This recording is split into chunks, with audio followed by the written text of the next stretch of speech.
We are all doing life, but who knew life could be this funny? It's our podcast, Doing Life with Maria and Chad. I know a lot of our podcast listeners, including yourself, Maria, have been watching the TV show Schitt's Creek. Binging, yes. Well, now your chance to own a piece of that show, actually a major piece of that show. We'll explain that and so much more coming up on today's podcast. You have to refresh my memory, Maria. Have you ever met my dad? Ooh, I don't think so. I don't think I've met anybody's parents on your side of the family. On my side of the family. My dad is very much like me, not super emotional. Would you describe me as not super emotional? Like kind of Oh my even God, keel? Yeah. You and my husband are brothers from another mother's. So you would imagine my surprise when I was getting ready to take Georgia to school the other day. My phone rang, and my phone rang, and my mom has a cell phone, and in my phone it's saved as basically my mom and my dad's name because my dad never uses his cell phone, but my dad actually has his own cell phone.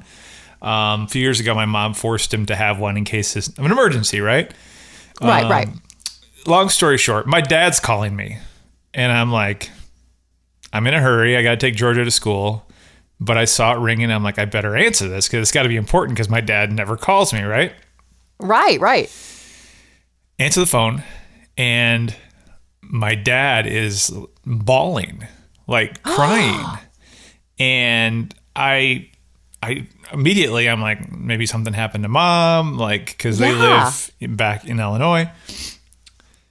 And I'm trying to figure out what he's saying, and he's sobbing. And again, my dad is never, I can't tell you the last time I've ever seen my dad cry. Right. And I'm like, what is going on? I'm already getting teary-eyed. You're killing me here. I was like in shock. I'm like, I'm glad I answered, but I don't know what's going on. Are you okay, Dad? Eventually, I could hear him say the words, I can see. And I'm like, what is going on? And I knew he had an eye surgery coming up, where he was getting, he's getting up there in the 70s, and he needed to get basically permanent contacts put into his eyes, if you know that's like a thing. So Yeah. He didn't realize, and this has probably been going on for 20, 30 years, how bad his eyes had gotten. So the reason he was so emotional and he wanted to call me is because the day before he had gone in for his surgery and he came home and everything was still blurry. He woke up that morning and he could see for the first time in years. Oh my God. Like he reads the paper. That's his thing. But he would, up until he had his surgery, he would use a magnifying glass because he couldn't see. Now he can read more than just the headline. He can actually read in the newspaper. And he wanted to tell me, and it was like, I was so excited to learn that this had happened, but I was also like, I gotta go. Like, I gotta take Georgia to school. And it was just like, it totally came out of the blue. A, never calls. B, never cries. And I'm like, what is going on? And so since then, he has gone in and gotten the other eye. So now he can see both close and far. And it's pretty awesome. So what a roller coaster of a phone call. Right. Oh my God, Dad's crying. Mom could be dead. Yeah. Oh my God, Dad's calling. Oh my gosh. Good for him. I'm so happy for him. It was really cool. And it's funny because, I was in a hurry to take Georgia to school. I called him back later and I wanted to hear more about it, and like the emotion had worn off. He's like, do you want to talk to your mom? Which is typical. He had gone back to my dad. The shock had worn off. But can you imagine? I mean, I think it's a lesson for all of us. Whatever your health thing may be, maybe you don't realize how bad it is until it's fixed, right? And I think that was his thing. I don't think he knew how bad his eyes were. He's been driving this whole time, and I don't know. Well, and you know what else is really, really cool? So, he wakes up, he can see, and the first person he wants to tell is you. Yeah. No, I think, that's the part that You're going to make me ugly cry again. Ugly cry. Well, can you see me? Can you see me okay this morning on Maria? I can, but you're not making me cry. Well, it's your dad. Yeah, no, it was really cool. And for Father's Day, I think we're going to order him like some kind of, he likes hunting and fishing magazines and stuff. So we're going to get him tons of stuff to read. We're going to get those eyes working. So. Oh, that's awesome. Good for your dad. And I'm so glad he called you. I mean, I know this is like stupid, but you're going to remember that phone call forever. Remember that time Dad called me crying? You're going to remember forever. I was racking my brain after it happened. I know that when his mom, my grandma, passed away, I'm sure he was emotional, but I don't remember. He was nothing like this. I think that this is just, I mean, it's just overwhelming. You know, the fact that he can see, and I was like joking with him, like, do you still recognize Mom? Does she look the same? So, Mom's a lot older than she was before. Yeah, I liked her blurry, much better. She was kind of a soft focus. That's so funny. All right, on a completely different note. So, my daughter is working for General Dynamics. Yes. And, we both do a lot of research on the internet, and we're looking for stories to talk about, you for your own podcast, me for my radio show in Michigan. Mm-hmm. And this job popped up, and it pays $100,000. Okay. And this had Lucy, my daughter Lucy, written all over it. Here's the deal. Have you ever heard of Fistful of Bourbon? No, I've been there, but no, I've never heard of. Is it a website? No, it is a whiskey brand. It's called Fistful of Bourbon. Uh-huh. And what they're doing is they're hiring a hand model. And basically, you just have to like hold the bottle of bourbon. So they want like a good fist. Okay. And they're paying $100,000.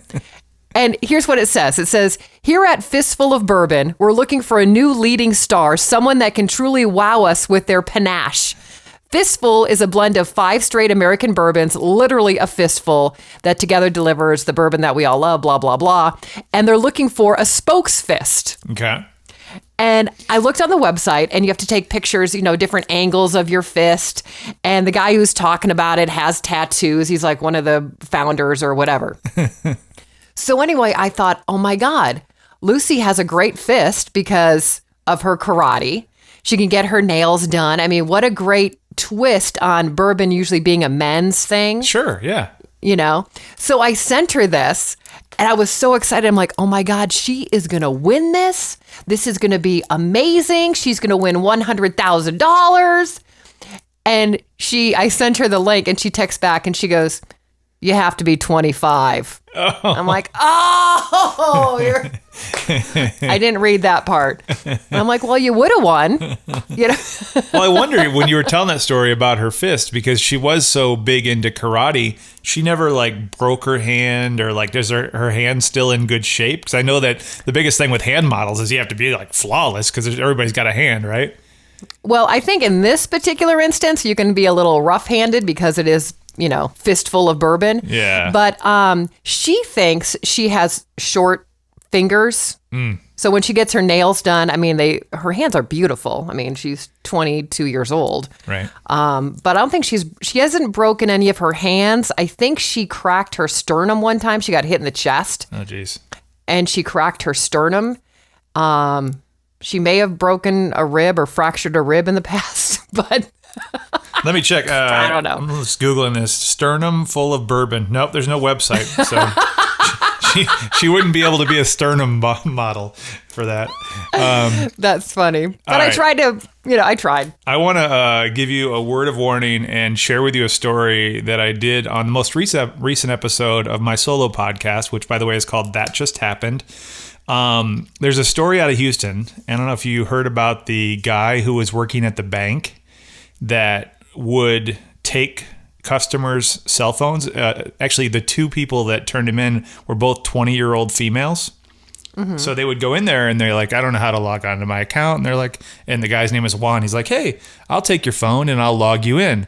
When he takes their phone, he was going through their photos for nude pictures and semi-nude pictures, and then texting them to himself and then deleting the text so that the customer doesn't know, right? Oh my gosh. So they think that the two people that have turned him in, they think there's more. But what he was doing was he was sending them to himself and then obviously doing whatever he's doing with the pictures afterwards. But the girl that caught him, the reason that he got caught, when she was leaving the bank, she had like an iWatch on, an Apple Watch, and it showed that there were sent text on the watch, even though he deleted them on the iPhone. So that's where things got fishy. The other person, he was like basically trying to like harass the girl because he had her cell phone number because the message was sent from her number. So later on, he was like trying to blackmail her, saying that he had these photos. Like, it was just a crazy story. But anyway, we were talking about that story. But I just was curious because I don't think you and I have ever talked about this. I have never taken a nude picture, like myself, or have anybody taken a picture of me. Have you done that, like for Eric? Like, I guess that's a thing that's more common these days. But for two 20-year-old people to have those on their cell phone at the ready where Juan could find it and share it with himself, like I thought that was kind of surprising. I don't think, no, not like completely nude. I'm trying to think. I think a while ago, I may have like opened up my shirt and taken a picture of like my cleavage or something like that and said, "Hey, honey, I'm coming home," you know, something like that. But hey, I'm in the Taco Bell drive-thru. I'll see you in a minute. Oh, here's my boobs. Oh, wait, there's a little fire sauce on them. Sorry. Funny. But I don't think I've ever taken like a nude selfie and sent it to him. I think, in full disclosure, I think way back when there were cameras. Yeah. I think we may have taken some sexy photos. I don't know where those are. But to answer your question, the bottom line is no, there are no naked photos of me on my phone. Yeah, so if the bank took your phone, they wouldn't do that. Now, like one of the extensions on this story that I was investigating it is the fact that people do it with the mindset of, okay, I'm never going to be as young as I am today. Maybe you're not happy with the way you look today, but 5 years from now, you're going to be like, oh, I should have taken that picture 5 years ago, you know? Not that I'm going to do it, but I just thought that was interesting. That's the logic with it. Well, what I thought was that guy must have had their phone for a while. Right.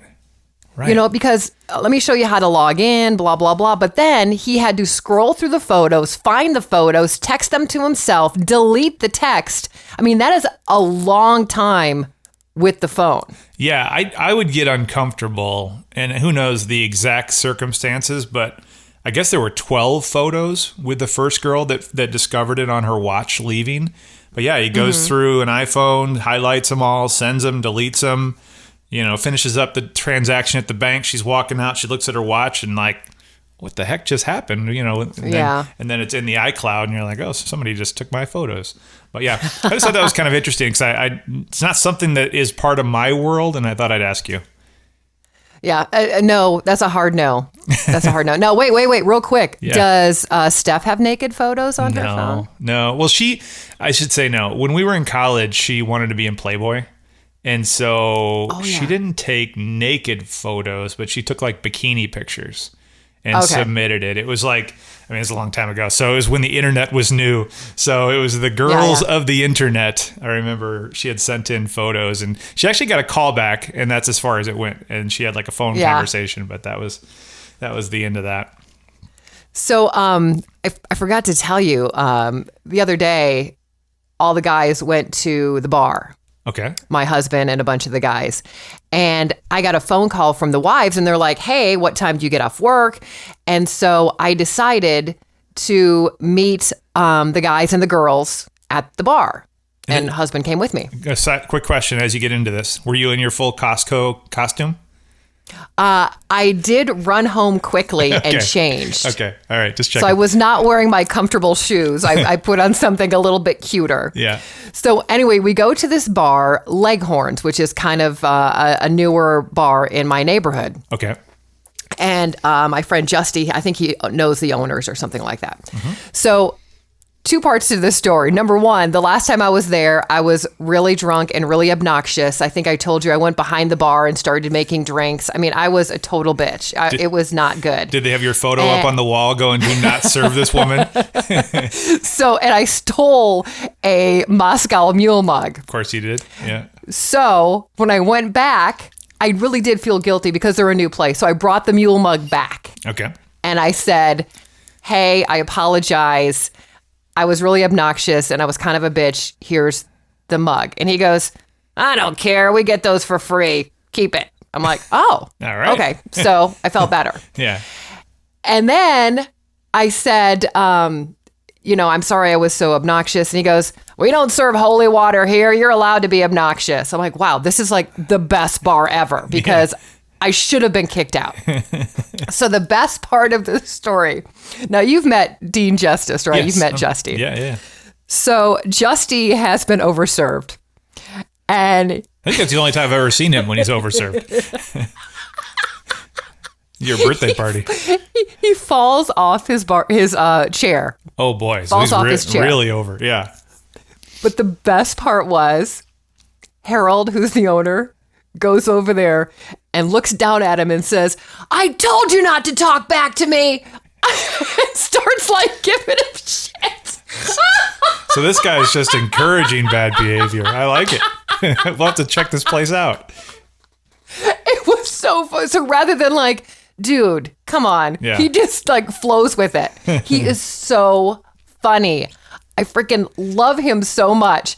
Harold. And Dean. Yeah. But the fact that he was just like, it's a bar. You're going to do what you got to do. The place is clean and nice and the food is amazing. I'm kind of plugging them a little bit because they're new. But the fact that he yells at Justy and makes it look like he beat him up or whatever was hilarious. It was like the best part of the whole night.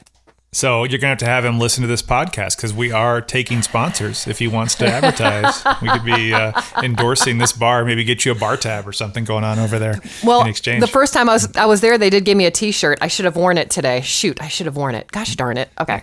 Next time. All right, let's do this. You are a liar. You are a fake. Maria and Chad present. Is this for real? Do you ever fake it? Get the Fake Out. That was a fake. I think I'm for real. All right, let's play a little game, Maria. You get to pick which headline I made up. Today I have 5 headlines for you to choose 5. from. You choose which one is fake, and you win a fake prize today. That is a bar tab from that bar. That's the fake Leghorns. Fake prize. Leghorns from Leghorns. All right, here we go. Headline number 1. Mafia fugitive busted due to his YouTube cooking videos.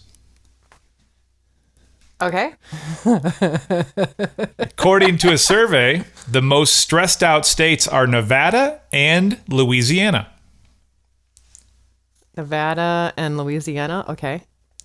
You, Maria, and anyone else listening to this podcast can now buy the motel used on Schitt's Creek. Really? I just finished that series. The Rosebud Motel.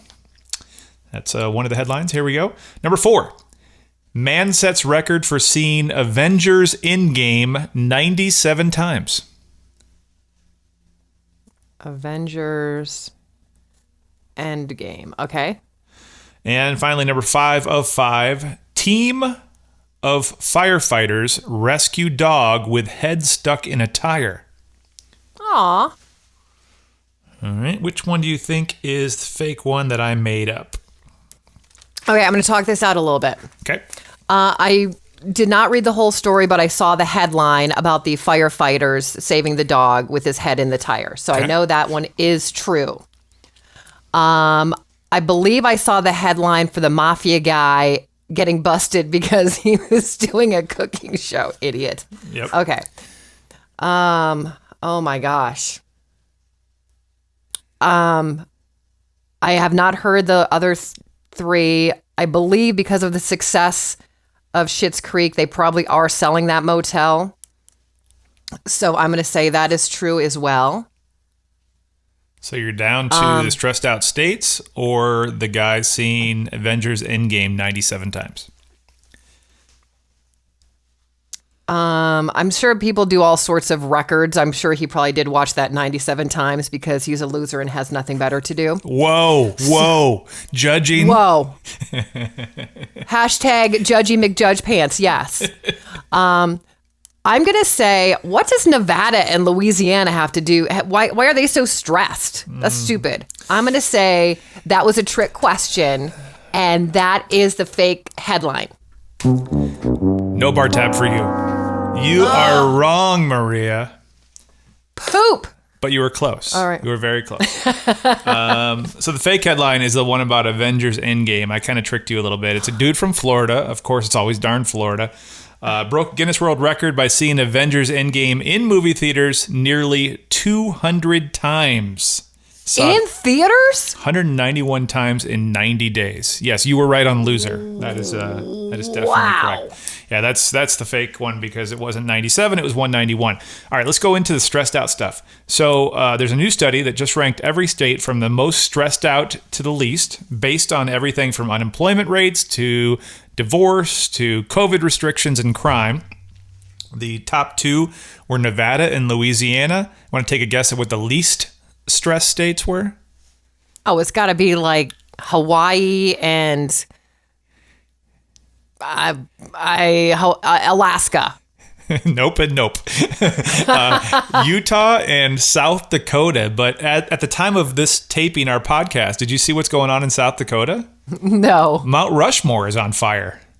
There's wildfires around Mount Rushmore, so they closed down the park, and yeah. I don't know if it'll Holy affect cow. that immediate area. But least stressed states are South Dakota and Utah. Also with least stressed are Minnesota, Iowa, and North Dakota. So okay. There you go. All right, let's go to the mafia guy. It's a fugitive from an Italian gang.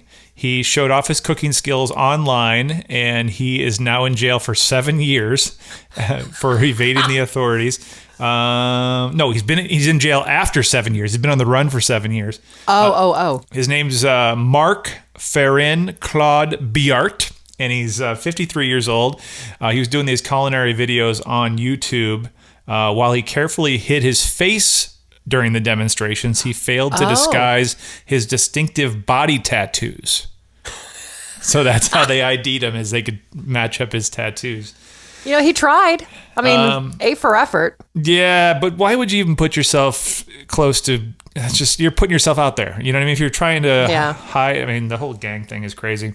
Couple more here. Real headlines. The curious dog in Massachusetts named Bella wandered into a neighbor's yard and somehow got her head stuck in the metal rim of a rusty tire. Ooh, yikes. So they first tried to free her, and they were unsuccessful in doing so. So animal control officers reached out to the fire rescue, and they determined the tire needed to be sawed away to get her out. So they sawed a hole in the tire and blah, blah, blah, blah, blah. And this is the most interesting to me. You said you just finished Schitt's Creek, right? Yes. So the Rosebud Motel, they just used the exterior, right? The exterior shots. They didn't actually film it all in that motel, if that makes sense. Like, okay. They have a set. But I think they did do it all in Canada. It's in Ontario, and the hotel used as the exterior for the Rosebud Motel on Schitt's Creek is now for sale and could be yours for $1.6 million. Wow. I was expecting you to say like 500,000. Yeah, I mean, I don't know. I don't know. I mean, I'm trying to think in the show how many rooms are in that. Like maybe 15? I think there's like 8 or 10 or something. 8 or 10. And I don't know. I'm trying to picture where the keys are.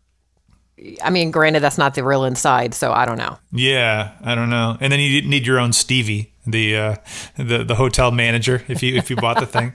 But did you finish watching the series? No, we are working through it. It's one of those shows that we can watch with our daughter. So we'll watch 1 or 2 episodes every night. We actually just watched 2 last night. I think we're in season 5. How many seasons are there? There's 6 seasons. Okay. Yeah, I think we're getting towards the end of season 5. The one we watched last night was where David's boyfriend comes out to his parents. Do you remember that? Oh, yeah, one? yeah. That's where we're at in the show. But yeah, it's a good show if you guys haven't checked. Well, I think we've talked about it on the podcast before. Very good show. Gets better as it goes along. Yes. All right. Yes, it does. You want some good news? Yes. All right, let me find this for you. There is a 8-year-old cancer survivor in California that broke, speaking of records, we were talking about the person who saw Avengers Endgame 191 times. This person in California sold 32,484 boxes of Girl Scout cookies. And again, she is 8 and she's a cancer survivor, and her name is Lily Bumpus. I thought, wow, I never knew I could do that. And it just meant so much to me to see that huge number. That's like the biggest number I've ever seen. Isn't that cute? Oh my gosh, she is adorable. So how did she do it? How do you sell 32,000 boxes of cookies? So because of COVID, so some of them outside her house and then some of them online. And the old record was just over 26,000. So she just went nuts. I mean, it's just crazy. And thank you, by the way. I haven't had a chance to thank you for buying my daughter's cookies. She's not a Girl Scout, but she was selling cookie dough for her track team, and she was the top seller. Good. She won it. So it was a good deal. So like she got her track fees waived because she sold so many. She got a pair of shoes and a sweatshirt for being like, oh my gosh. Oh, and a gift card too. I think she gets like a gift card to Target. So she was like way and above. I think the thing with her is she was never a Girl Scout, so she never has really sold anything. And she just went nuts. She just was selling like crazy. So the next step is, I think it's next week, we get the actual cookie dough and then we deliver it to everybody. So woo! We'll get you some cookies. Are you ready for the final question? I believe I am. The final question. This is a fun one. Gonna ask you, Maria, what's your favorite music video of all time? Okay, you go first. Easy for me. I remember watching the making of it. I just think it was so ahead of its time and so much more than a music video. Michael Jackson's Thriller. Yeah. Was just the makeup of it. I mean, since then, I've watched the new Coming to America, and I see how hard it is to put all that makeup on those guys. It was the same thing with Michael Jackson. I remember him sitting in that chair in the making of the video, watching them put the werewolf makeup on, and then obviously all the intricate dance moves and the story that it's just more than, I mean, that was, for me, I think that was the peak of music videos for me. Well, and what's so interesting about that is I remember the countdown on MTV. Yep. Mm-hmm. 7 more days, 6 more days, 5 hours. I mean, I remember sitting with my brothers waiting for the Thriller video to come on MTV. And it didn't disappoint, right? When you finally saw it, you're like, holy cow, this is like a movie. You know, it's so well. Did Spielberg do that? I don't even remember. It was I so don't know. well You done. saw the making of it. Yeah, well, a million years ago. I don't know. Okay, so I wrote down Thriller as a second one because it is when you think of music videos, you think of Thriller. Yeah. You're going to be very surprised about which one I wrote down. I remember when MTV actually played videos and I was watching videos and I fell in love at a young age. Crosby, Stills and Nash, Southern Cross. I've never seen it. I'll have to look it up. What's it about? Well, it's just the layering, like there's a lot of profiles and they're singing and the harmonizing. I think maybe I fell in love with the song. Yeah. And like, who knew? Like a kid liking Crosby, Stills and Nash. You know what I mean? I thought that was really weird. But I remember that video and it's not fancy. It's just, I don't know what it is about that. But when you asked me that question, that's the first one that came into my head. It's like totally random. That's the deal with the final question. You can call our hotline no matter what song it is. If you want to sing a few lines from the song, we'll take that on our voicemail too. Our hotline, you can call us or text us any time of the day or night, 424-235-3657. Again, the final question, what's your favorite music video of all time? Call us right now. Do you have the number in front of you, Maria? I do. It is 424-235-3657. Ding! Thanks again for listening to Doing Life with Maria and Chad. Follow us on Instagram at Maria and Chad and Facebook. You can now listen for free in all these places: the radio.com app, on the iHeartRadio app, Spotify, the Amazon Music app, Google Podcasts, Stitcher, TuneIn, Pandora, Podbean, and of course, YouTube. Don't forget to subscribe and turn on notifications so you don't miss a single episode.